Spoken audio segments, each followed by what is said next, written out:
Guys, welcome to my personal vlog. This is here again for another video, and for this video pag-usapan natin yung tungkol sa visa. Yes. Kasi in-applyan ako ng visa ng amo ko dahil magpunta kaming China. Ayan, so gagala kami sa China dahil yung China malapit lang sa Hong Kong. So pag nandito kayo sa Hong Kong, Coco is still sleeping. Pag nandito kayo sa Hong Kong, viewers, may tendency talaga na dadalhin kayo ng amo nyo sa China. And pag dadalhin tayo sa China, kailangan natin mag-apply ng Chinese visa. So kahit na malapit lang kahit na yung Hong Kong is China, pero hindi pa rin tayo dadali-dali makapunta dito. Coco is there?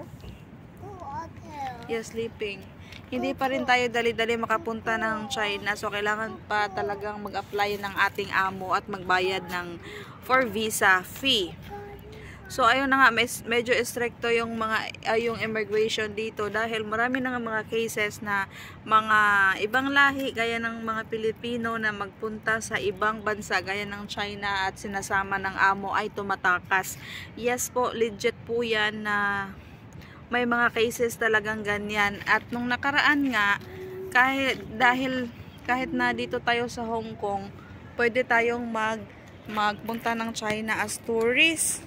So, meron ditong cases na isang Pilipino na nagpunta sa China bilang tourist, group tour, bigla na lang tumakbo, bigla na lang nag-run away. Where are you going? So, bigla na lang nag-run away. So, ayun yung kinakabahala ng mga immigration na baka biglang tumakbo tayo papunta doon. So, wala silang hindi na nila yung security natin, at saka maninigurado din sila kasi magiging TNT nga yung mga nagra-run away. Hi guys, so ayun, advantage tayo pag nandito tayo sa Hong Kong dahil lagi tayong dinadala ng mga amo natin pag meron silang travel. Pero pag malayo yung mga vacation nila or yung mga pupuntahan nilang bansa kagaya ng mga Japan, Korea, Italy. So it's up to them kung dadalhin tayo. Merong mga amo na hindi kaya yung mga alaga nila, yung mga anak nila.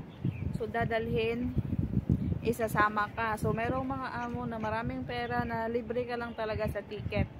Wala kang babayaran. Pero meron ding iba na sabihin sa'yo na hati kayo sa ticket. So papautangin ka ng kalahati sa kung magkano yung ticket, tapos staggered babayaran sa'yo. So nakadepende yan sa setup. Meron ding mga cases dito gaya ng sa aking mga kaibigan na nagpunta sa ibang bansa yung amo, pinapauwi ng Pilipinas. So grabe na ang sarap ng buhay, pinapauwi ng Pilipinas.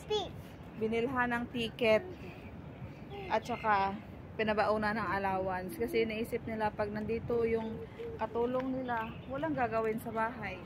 So mas mabuti na lang papauwiin na lang sa Pilipinas. So iba't ibang mga amo dito, viewers, at kung ano yung mga gusto nilang gawin sa kanilang mga katulong habang sila ay nagbabakasyon.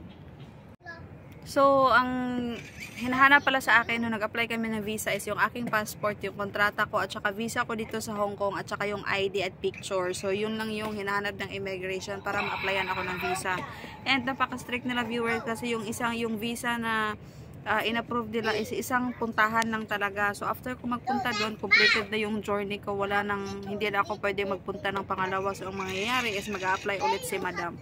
Which is, kailangan ulit ni madam magbayad. So, ganyan daw. There! Sleeper other side. So, ganyan yung mangyayari. So, sabi sa akin ng amo ko is, every month, twice kami magpunta doon. So, gusto kasi ng mga bata doon gagala. Kaya, kailangan namin ulit mag-apply. So, sa pangalawang beses na namin pag-a-apply, so, two journey na yung i-approve sa akin. So, ganyan daw. Hanggat pangatlo, hanggat marami 15 days, 1 month, 3 months, ganun. So, yun lang po. Ito ay isang idea ng mga nandito sa Hong Kong or mga baguhan dito na balak din dalhin ng mga amo nila sa Hong Kong, sa China.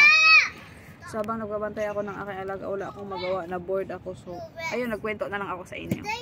Wala, bago ko makalimutan, pagkatapos pala nating makompleted ang ating journey pa China, kailangan natin magpunta sa immigration dito sa Hong Kong Immigration ng China at sabihin sa kanila na nandito na ako, bumalik na ako para maganda yung record mo at sa next time na mag-travel ka papuntang China, ma-approve yung visa mo. So kailangan kang mag-physically inform sa kanila na nandito ako, bumalik ako, hindi ako nag-run away, so ito ako ngayon. So kailangan mo silang i-inform right after, bigyan kanila ng 7 days bago ka umuwi or bago matapos yung first visa mo na magta-travel ka. So yun lang. So kung bago ka pa lang sa aking channel, please don't forget to like and subscribe, sharing. So support guys, comment down below. I also support and subscribe your channel if you subscribe mine. Thank you.